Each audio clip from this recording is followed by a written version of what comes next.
কনের উদ্যোগে পূর্বাশার ময়দানে অনুষ্ঠিত হচ্ছে শ্রীকৃষ্ণের জন্মাষ্টমী। উপস্থিত ছিলেন পশ্চিম জেলার জেলাশাসক ডক্টর বিশাল কুমার।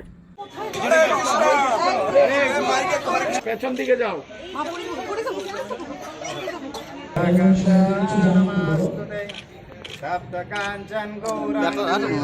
जो आज का दिन का महत्व थोड़ा बोलो। आज जन्माष्टमी का दिन है।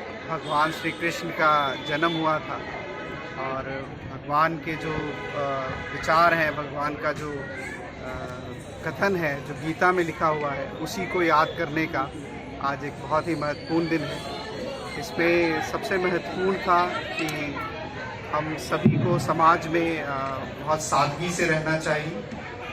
हर इंसान इस समाज में समाज को देने के लिए जो भी एफर्ट है उसको करना चाहिए। कर्मण्येवाधिकारस्ते मा फलेषु कदाचन। तो कर्म करते रहना चाहिए, कर्म करें और भगवान को उसको अर्पित करना चाहिए ताकि समाज में उसका उत्थान हो, पूरे समाज का फायदा हो और समाज में सौहार्द रहे।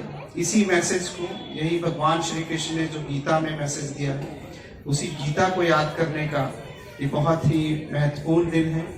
और मैं उम्मीद करता हूँ कि जितने भी भक्त, जितने भी आम नागरिक हमारे इस प्रोग्राम में आएंगे, वो न केवल पूजा अर्चना में परंतु गीता के उस मैसेज को जो आज के समाज में और ज़्यादा महत्वपूर्ण हो गया है, उसको भी याद करेंगे।